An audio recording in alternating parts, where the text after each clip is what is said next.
Hey everyone! We're gonna be getting real gay this week.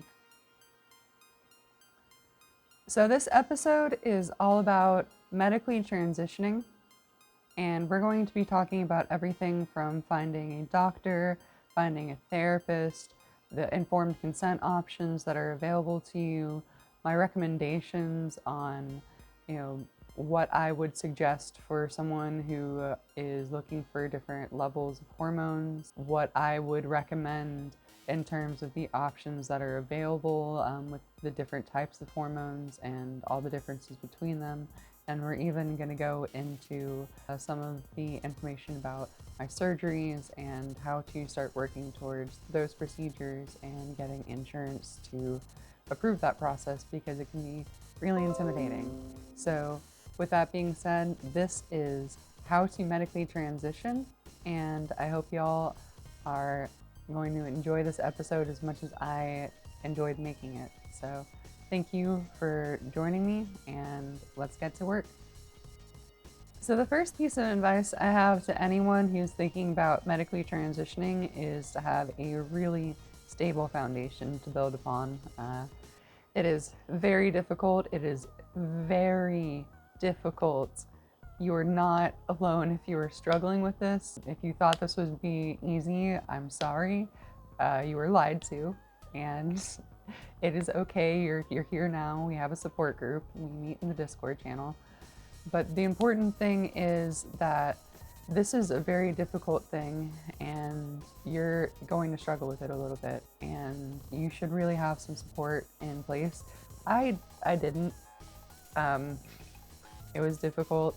You can do it. It's not something that's impossible if you don't have support, but it's just a lot easier if you have even a couple of people who can sit with you and really be like, hey, I'm here with you through this process and through navigating all these loopholes and hoops that you have to jump through to actually get the care that you need and that you deserve. Just having an advocate there, I've said it so many times, but it can be a really big difference in anyone's life. So if you're a parent watching this, just know that being that advocate for your child is really important as well. With that being said, the most important thing when you're starting to get involved with asking around about doctors and asking around about getting the care that you need is just to make sure that you have all the pieces that you need before you start going up there. I know when I went to my first hormone doctor, I'd waited like 4 months for my appointment, and then I realized that I needed a letter from my therapist.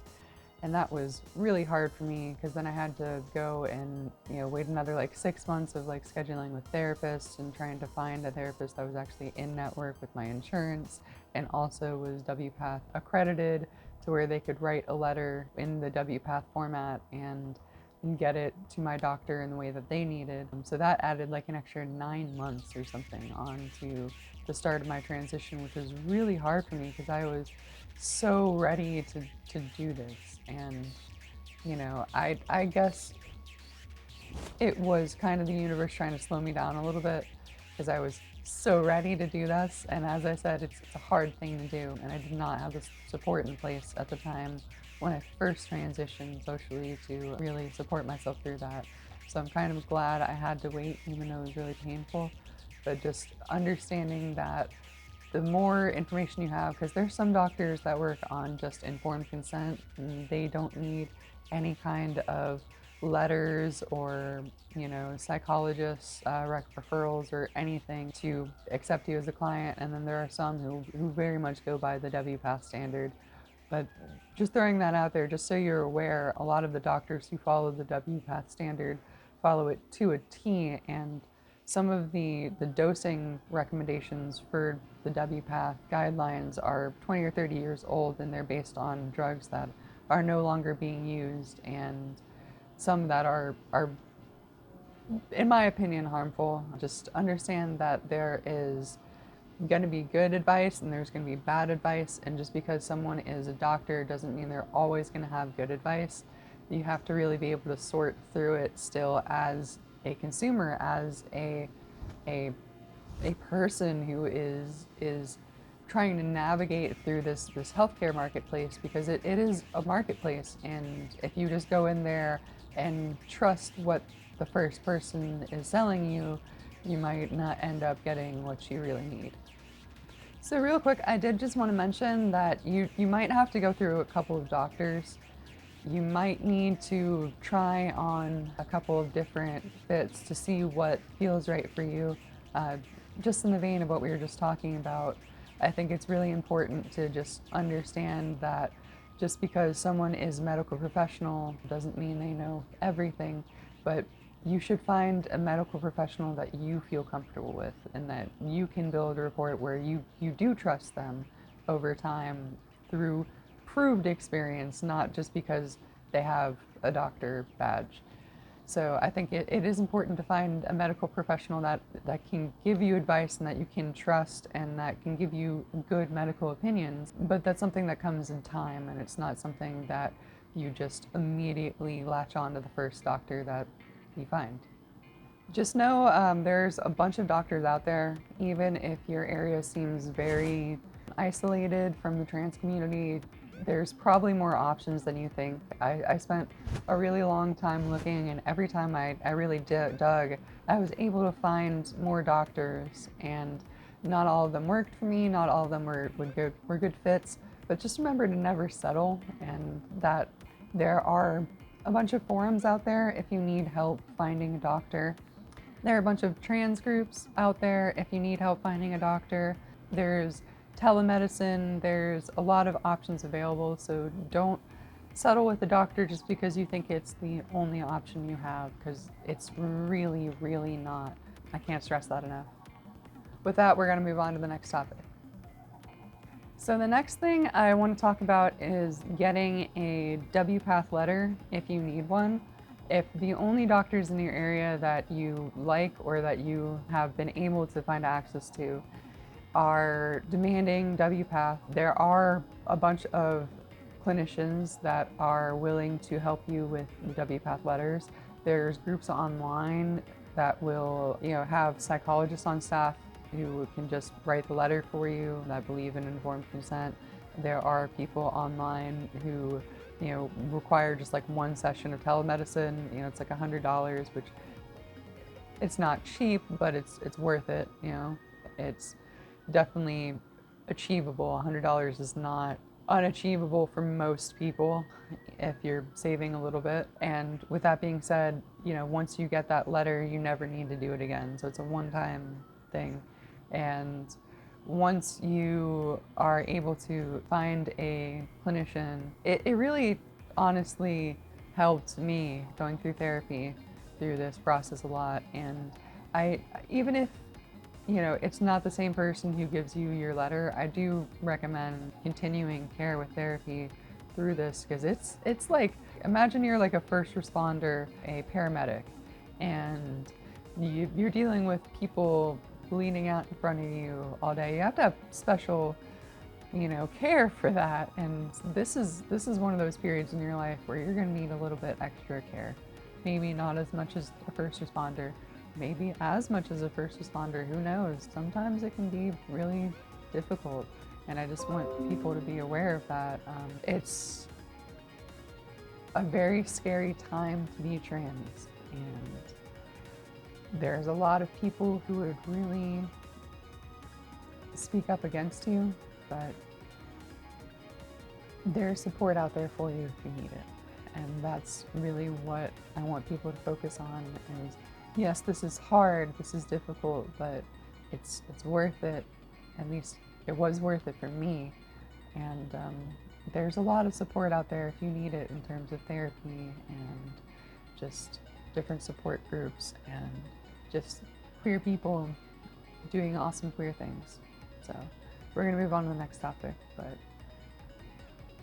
get the support you need. All right, so we are now officially to the fun part. You have found a doctor, you have gotten the letters out of the way, and you're ready to get some titty skittles. So what should you look for when you're going into your first doctor's appointment? There are a couple of big pieces of information that I really wish I had known about when I first started my hormone journey, which would have really helped me. And a couple of those things are mainly getting accurate testing and lab work diagnostics. You can request these tests. If your doctor is not giving you the test that you need, that's a huge red flag to me.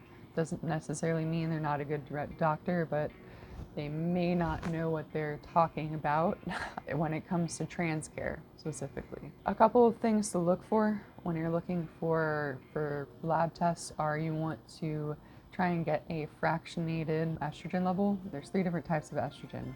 There's E1, E2, and E3. There's estriol, estradiol, and I want to say estrone, and I'm pretty sure it's estrone.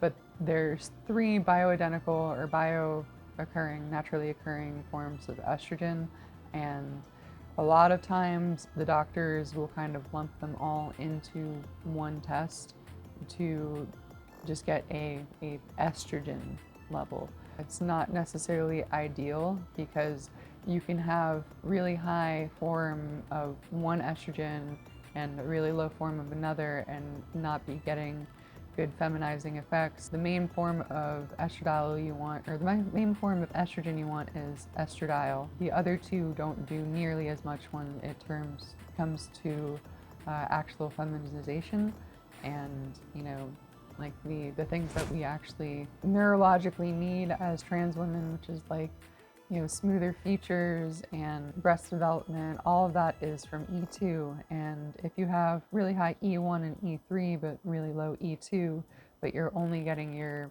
serum levels, I want to say, it's when they're all lumped together. When you're getting all 3 measured at the same time, you're not getting an accurate level, and it could say that you have a good estrogen level when you're really getting almost no E2. So it's really important, the ratio. And so asking your doctor about that and getting the right test for that can make a really huge difference for a lot of people. There's a kind of phenomenon where a lot of trans people are prone to produce really high levels of E1, and they can turn E2 into E1 if they're taking oral medication. So that's just one example of why it's really important to get that monitored. Another thing to look for when you're first starting is making sure that your hormones are in a good range for you.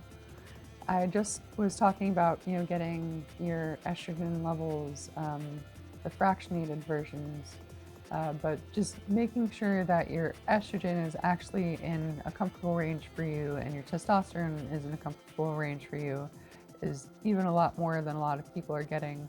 You deserve to get lab tests, and if your doctor's not doing that for you, that's a problem, and you deserve better care. So we're going to talk a little bit about my recommendations for HRT, my experiences with HRT, and why my recommendations differ so much from the WPATH standards. And before I get into this, I want to very specifically state that I am not a doctor. This is not medical advice. This is just my recommendation as a person who has been through this experience. But with that being said, I take estrogen patches, and before my orchiectomy, I had my levels around 400 to 500 picograms per milliliter. That may seem relatively high to a lot of people, but for a lot of trans women, you need a little bit higher estrogen level to suppress your testosterone level without the use of hormone blockers.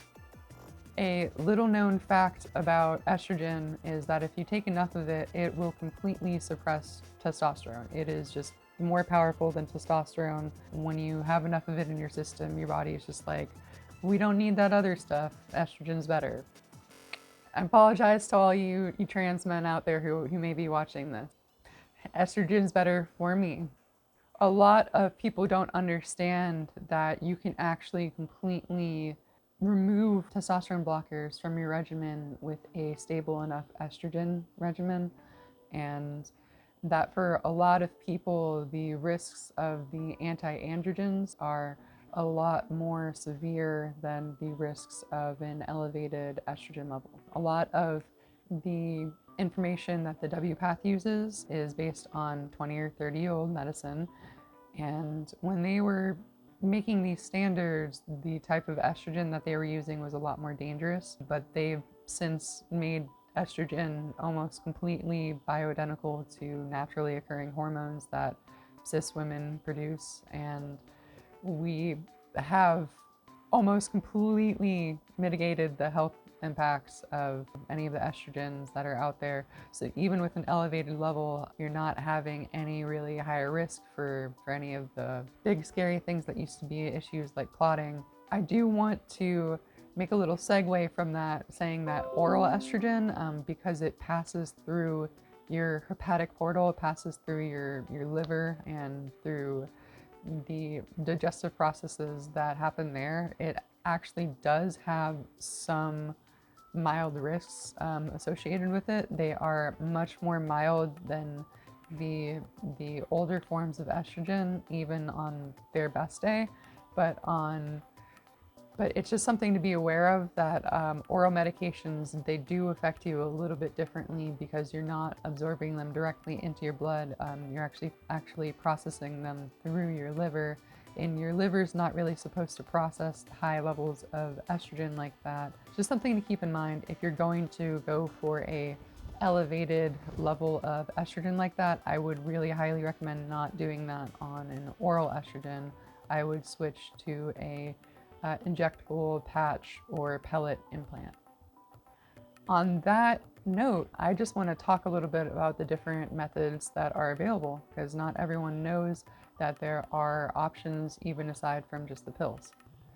So I am going to briefly touch on the anti-androgens real quickly before we move on to the different forms of estrogen. But just so people are aware, I'm not anti-androgen. I just think that for a lot of people, they're not necessary, and a lot of times the risk outweighs the good. A lot of times, especially for people who are first transitioning and they want to stop the effects of male puberty. If you're having issues like balding and you really want to reduce the testosterone in your body like as soon as possible, anti-androgens are amazing because they will really quickly reduce that level in your body. They will stop your body from doing that hair loss pattern because it's caused by testosterone with conversion to DHT, which is a more powerful form of testosterone. And when you're able to stop that, it can completely stop the hair loss process. And if you're at a point where it's pretty early on in the process, that can be huge. You're talking about, this is potentially permanent hair loss that you're avoiding. So big props to anti-androgens. They have a place, they have a setting, and they have a time to be used. But I just think that everyone should evaluate for themselves whether or not now is the time for you to use those. And I think a lot of doctors just kind of use them as like a blanket thing, like, oh, you're trans, you take an anti-androgen, like everyone gets one, it's Oprah. But it's not, I think it needs to be a little bit more nuanced than that. With that being said, there's different types of anti-androgens like bicalutamine, there is spironolactone, and there is finasteride/dutasteride. There's another one that I'm forgetting, but it's been linked to tumors in Europe, so I just really don't recommend it. And then there's also Lupron, the hormone blocker, the puberty blocker, but it's really expensive. Pros and cons of each of them. Spironolactone is probably the most toxic, in my opinion, is probably the harshest on your system. It is a potassium-sparing diuretic. It makes you pee a lot. It flushes your system of vital nutrients. It causes visceral fat, the one that's really hard to get rid of. It's stress fat. It floods your body with corticosteroids, which are basically your stress steroids, cortisol. It basically puts your system in a constant fight or flight stressed mode. So it's just really hard on your body in a lot of ways. I don't recommend it, but some people find benefit in it. So just use it at your own risk. Just know that it is very hard on your body. When you're talking about bicalutamide, it's a lot safer of an option. Spironolactone functions in a very different way than bicalutamide, whereas Spiro basically it stops you from producing testosterone, and bicalutamide stops the testosterone from being absorbed. It's a very different method of action, and bicalutamide is, in my experience, a lot safer, a lot less harmful on your body. They haven't done any long-term studies like they have with spironolactone though, so it's just something that we really don't know the long-term risk yet. There hasn't been any adverse things like tumor development. We haven't really noticed any severe long-term side effects with it so far, but just be aware that the jury is not out yet. It is, in my opinion, it's putting less strain on your body, but it's just something that we don't know the long-term effects on. There's Lupron. Lupron is really good. It has almost no side effects. It is really good at stopping your body from, I think, producing testosterone. I'm actually not sure how that one, mechanism on that one. Don't quote me on that. But Lupron is really good. I know it works really well. It's just several thousands of dollars a dosage. So without insurance covering it, it's pretty much just unobtainable for most people. But it is an option for you, especially for early adolescence. For kids, it is covered. I don't think, even in a lot of the states that are banning trans healthcare, they're not banning that. So that is, good to have and to know. But there is cyperitone acetate, I want to say. And that one is the one that was used in Europe that has some link to tumors that I just wouldn't really recommend because of the tumor risk. So with that being said, we're going to move on to the different forms of estrogen. And this is something that should be a lot more familiar to y'all. This is something that is a lot easier for me to explain. So I think it's important that people understand that there are different options available for your estrogen and that they can have different effects. And just understanding that, just because you're not feeling good, or just even if you are feeling good, there are other options that could make you feel better. So with that being said, the first form of estrogen that I want to talk about is patches. They're the ones that I currently take. My preferred method, except for pellets if you can get them. They are very stable. They last a very long time. I take one patch every 3.5 days at this point. Before my orchiectomy, I was taking a bunch of them, so they are hard to maintain if you're pre-bottom surgery or if you're not doing bottom surgery. It's very difficult to keep up with them because I was doing like 3 patches twice a week.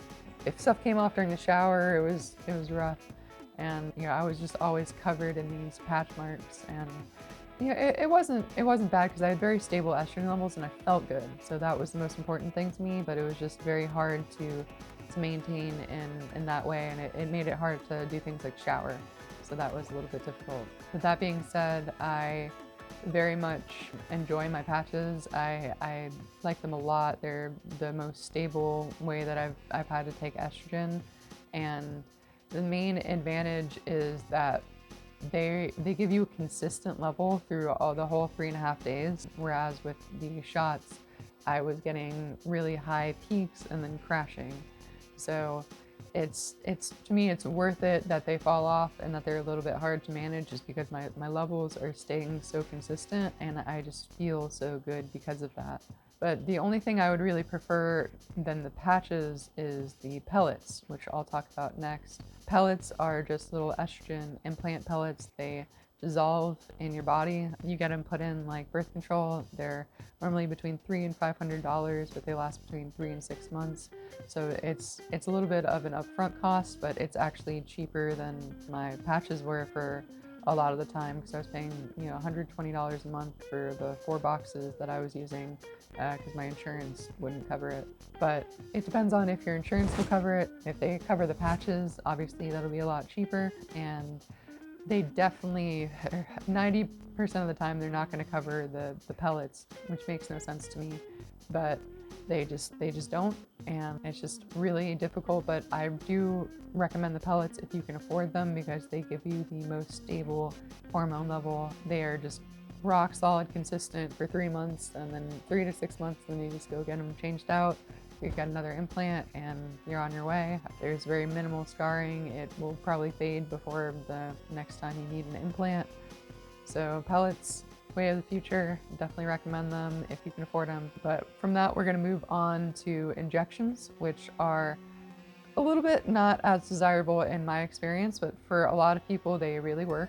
I have a very high metabolism, so I metabolize things very quickly, and estrogen is no exception to that. So while a lot of people can get fairly consistent levels with the estrogen injections, I was not one of those people. And by day 2, I was pretty much crashed on my estrogen. So I'd have to do like 2-day injection windows, which was just too much needle for me. Some people can handle that. I did not like stabbing myself that much. It was really hard to do that. Like I was doing it every 3 days at one point, and it was better than the pills, but it was still very rough emotionally, mentally, and physically. I was not getting what I needed. So some people they work, some people they don't. There's also different forms of the estrogen injections. There's estradiol valerate, there's cypionate, there is like a couple other ones that are less produced, but they're still available. I will try and link that in the description down below to the different types of estrogen. I'll also link a graph where all the different half-lives are shown, so you can see that each one has a different duration of how long it stays in your body, and each one has a different ideal time where you should take your next dose to avoid having a drop in your levels. But understand that those are rough guides, those are averages, they are not absolute, and you may need to adjust it a little bit based on what works for you. But just know that there's a bunch of different options for the injections, and they all absorb in your body differently and over different durations. So if you're feeling like you're not getting a stable level, like if you're having really high estrogen one day and then like halfway through the week you have no estrogen, or through the end of the week you have absolutely no estrogen, you know, there's a reason for that, and you can look up these graphs online, and I'll link one in the description to show you how to time your shots in a way that, or at least give you an idea of how to time your shots in a way that might work better for you. With that being said, it leaves us with my least favorite option, but the cheapest and most widely available, which is pills. As I said, this is the cheapest and most widely available. It does work, kind of, but there's a lot of extra risks in terms of blood clotting. There's a lot of extra risks in terms of, you know, not getting a stable level, you know, especially because you have to take, to get a stable level with oral estrogen, you have to take your pills like 4 times a day. And that's just not sustainable for most people. I can't remember to eat twice a day most days, you know. It's taking a pill 4 times every day on like a consistent schedule is very difficult for a lot of people, so don't feel bad if you're struggling with that. Just know that there are different options for taking your pill in terms of sublingually versus orally.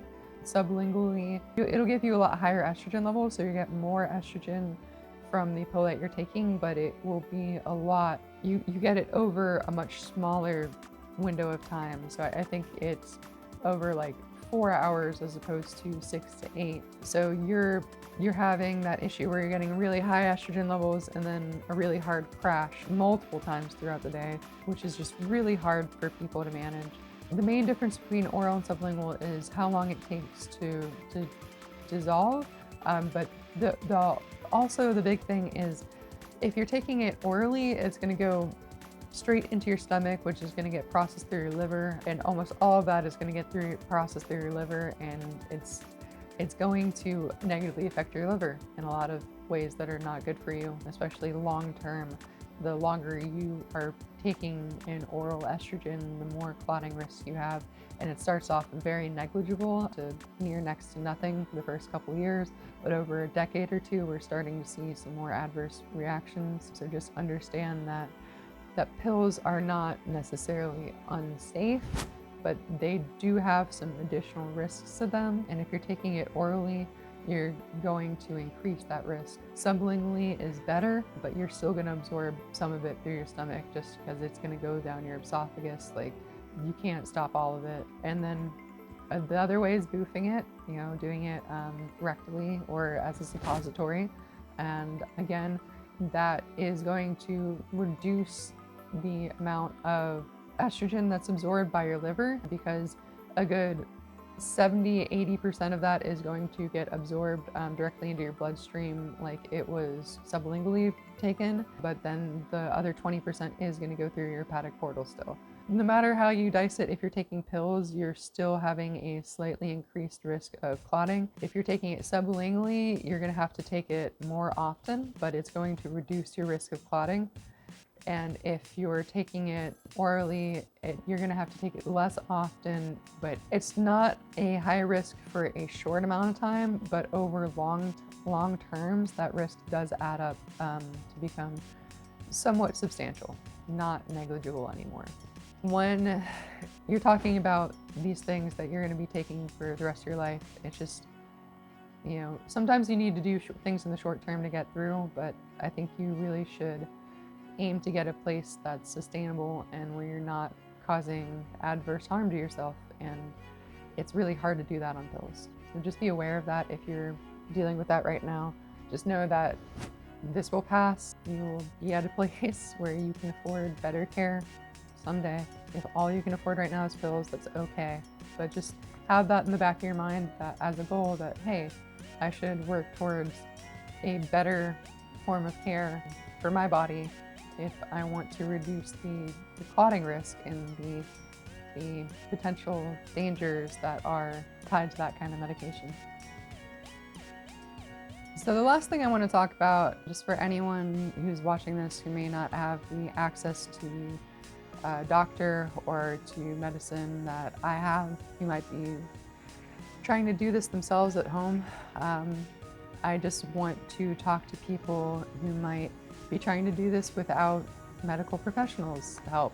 I don't recommend that. I think getting accurate lab results is enough of a reason by itself, but aside from that, just having someone to talk to, having someone to get feedback and advice and be like, hey, these are symptoms I'm having, these are side effects I'm noticing, this is what my experience is like, that can be really helpful. So I really recommend going to a doctor if you can, but if you can't and you're choosing to do it yourself at home, I just want y'all to know some things that could really prevent some harm and that could help you get better results and better care. I think the most important thing to know is that most of the natural herbs that are marketed towards feminization and that are marketed as natural estrogens, they're full of shit. They can actually cause really substantial damage to you. They are by far more dangerous than anything that is medically available to treat gender dysphoria, to treat trans people in terms of healthcare. They have a numerous amount of side effects that can be very severe. And I don't know how else to say that. You just should not take those things if you value your body and value yourself. There's better options that are available without a prescription, without a doctor, and I would like to share those with you. When you're talking about natural estrogen compounds, you can go on Amazon right now and buy estrogen. You can buy estradiol. Make sure you're not buying estriol, because I made that mistake myself, but you can get estradiol on Amazon without a prescription. It does not require a prescription for estrogen in America. It is considered a topical supplement. You don't need to be going and taking weird, sketchy plants, because you can literally buy pharmaceutical grade manufactured estrogen on Amazon. So go do that, please. One thing I forgot to mention earlier is they have topical creams available. You can buy them on Amazon. You can get prescription strength ones that are a lot more potent if you do have a prescription, but you can buy topical grade or topical commercial grade estrogen creams on Amazon that are good, much better than the plant-based stuff that exists and that people have used in the past. I'm talking, you can have like liver failure from that stuff. It's really bad. It's like really, really bad. You can get the creams very easily. You can also get progesterone topically available on Amazon. You can get pills compounded. If you really need to do telemedicine, you can get telemedicine doctor for like $30 for the first month and just get a prescription of estrogen. And you don't need to keep current with that doctor most of the time. Or once you have a prescription for estrogen even, you can just transfer that over to like your general practitioner and they can't deny to fill you a prescription. Like, well, they can, but most of the time they won't. Most of the time they won't. And you can be like, hey, I'm already on this drug. Can I get it filled for you? And most of the time they'll be like, heck yeah. And if not, you can find another doctor who will be. Telemedicine is a very valuable tool for people who need it. And if you can't afford that, get your stuff on Amazon. I think it's incredible that people don't realize that estrogen is not considered a class action drug or a scheduled drug. So you can literally get it anywhere. Just make sure you're doing it responsibly and safely, please, because I care about you. I almost forgot to mention, if you like what we're doing here on the channel and you want to support us, we made a t-shirt shop on Etsy, and it featured a bunch of rad trans pride designs that I actually made myself. Me. So all the profits go directly towards supporting this channel, and I would really appreciate if anyone wants to go and support me through that. So thank you again for your all's time, and I'll see you next time. Much love.